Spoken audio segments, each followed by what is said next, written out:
Hi guys, we're at the property right now inspecting well and septic. So first step we go to the septic, and here we have inspector. So we'll explain you step by step how you inspect the septic system.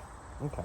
So what we got over here? Okay, so we're using a sewer camera today. So it's basically a camera with LED lights. Right. And it's on a push rod, so it's fairly rigid, so I can push it up to 100, 150 feet through plumbing pipes. Right. So what we're doing first is we're in what's called the inlet chamber, which is kind of the first lid of the septic tank. And we're going into the inlet pipe. Let me show you guys here, right here, closer. Yeah, so this is basically the pipe from the tank to the house. And we're kind of going backwards towards the house. Now, this is where it goes, right there. Yeah. So right now it goes into the house. So we're going into the house, and I actually have a foot counter on the middle bottom of the screen. Right. So we're in about now. Okay. So this is basically all the waste from the house comes out of this pipe and into the septic tank. And in fact, you can even see the clean out. That's connection. Right. So a plumber can get in and... that would be in the basement, I guess. That's right, that's in the basement. So when we come back out, I'll show you kind of one thing I did see in this pipe. See how it's nice and clear here? There's no water. Yeah. But what happens is as we come out towards the tank, we start to go underwater. See how That's right. the camera goes underwater Yeah. here? So what happened is there's a bit of a dip in this pipe, so a bit of a sag. Right. So the issue here is that, as you can see, this pipe's not very deep. It's maybe like under 2 feet down. Okay. So with water being that close to the surface, definitely freezing in the winter is a concern, right? Right. Also, because you have this trapped water, all the waste from the house as it comes through the pipe, it basically hits this standing water, and then everything slows right down. So that's vulnerable to blockages because everything kind of slows down. It's meant to basically come straight down with gravity. So we've got a bit of a dip or a sag in the pipe itself. So something to monitor, and if it becomes an issue, you have to basically dig it up and re-slope it. Re-slope it, okay. So it is a way to fix it, basically, right? Yeah, there is a way to fix it. But for now, it's just a matter of monitoring and see if it's an issue. Right. Like there is a clean out in the basement, so at least you have access to snake it if there's a blockage. Right. And then eventually it can be fixed. But that's kind of the first observation. And it happens quite a bit because all this area is excavated for the foundation, excavated for the septic tank. So, you know, the pipe might not be sitting on very firm soil or gravel, and over time develops a sag. Yeah. Okay. So that's the first part. Right. The next step is we're going to get into the tank itself. Right. So with a septic tank, because most of them are concrete, most of the issues that happen with septic tanks, you're always going to see above the water line. Because that's where the gases are. Below the water line, there's very little air, and the tanks tend to be in very good condition. So for my inspections, I don't need the septic tank pumped out.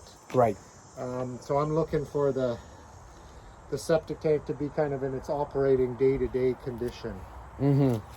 So the first thing I look at is the water level in the tank, and basically how you do that is this is the outlet pipe. Yeah. So basically this pipe, the water overflows the tank and goes to the septic bed. So the water in the tank should never be higher than the bottom of that pipe.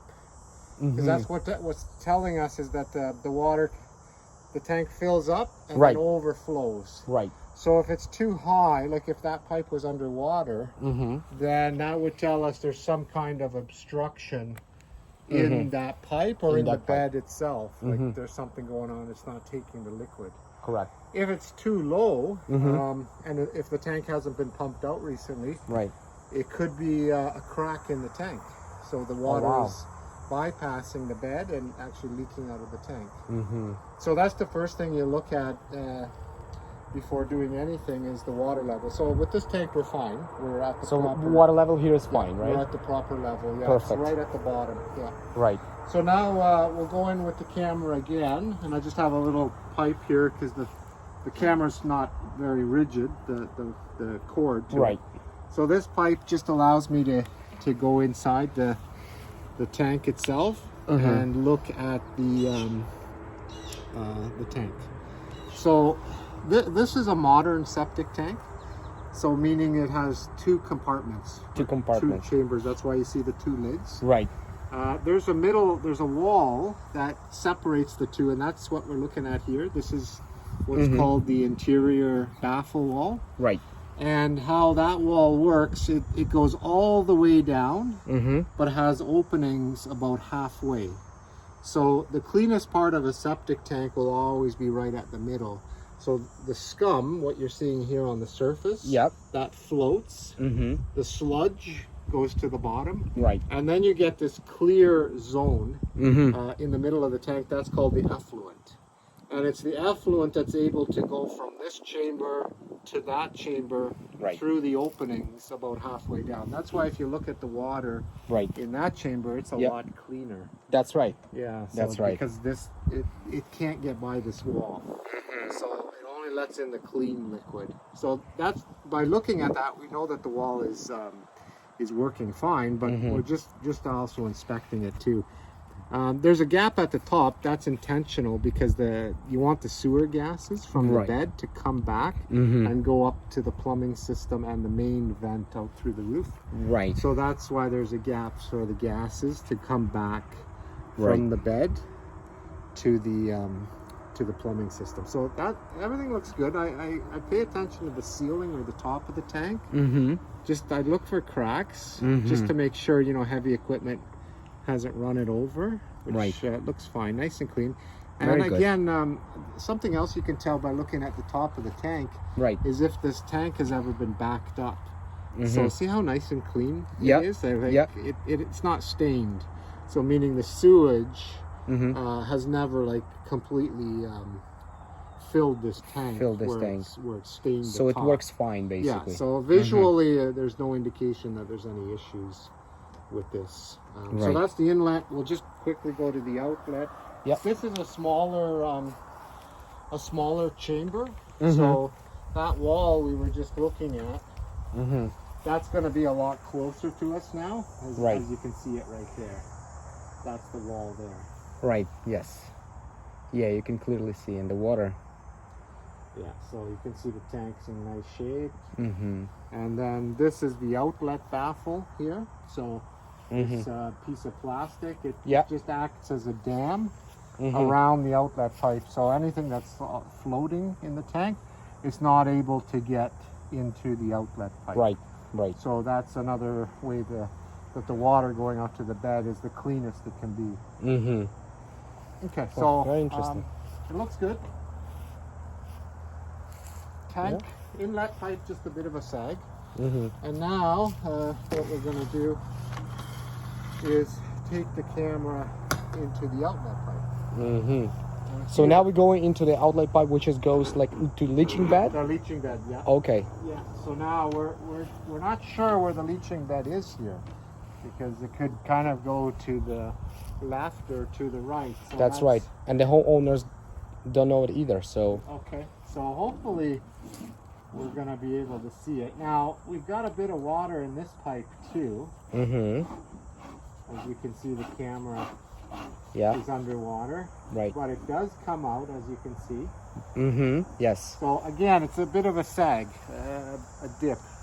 It happens a lot? It does, yeah. It probably more than half of the tanks I inspect. Is it really bad, or it's okay? Well, so whenever I ask homeowners if they've ever had problems with it, they say no. That it's never really been an issue. But you can see this pipe, it's not very deep. And in fact, it drops off a little bit here. Right.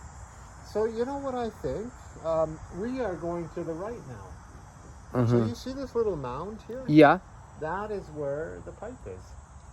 Oh, so that's the pipe. Okay. Yeah, so it's definitely not deep in the ground at all. Yeah, so that's more the concern is that. So how would that work in the winter? Well, Would that freeze or something? It's vulnerable to freezing. It's vulnerable to freeze. Yeah. But it should be below frost line, right? No. As long as there's sufficient slope, Okay. you don't need it below the frost line. Okay. Good to know. Because it shouldn't hold the water, right? Right. So whatever comes in goes out. So with septic pipes, you don't want them very deep because where the water goes back, that's where the bacteria grow, and that bacteria needs air. Right. So that's why the pipes are fairly close to the surface, so that there's a lot of air in those pipes. Oh, interesting. Okay. Yeah. So. Okay. This is the outlet pipe from the. I'm just going to back up because I wasn't quite filming that at the beginning. No But worries. The only highlight here is that we do have a little bit of standing water as well in the outlet pipe. Okay. You can see it here. Yeah. Okay, guys. So that was quick video for you guys, how the septic inspection procedure goes, and hopefully this video was helpful for you. Have a good day.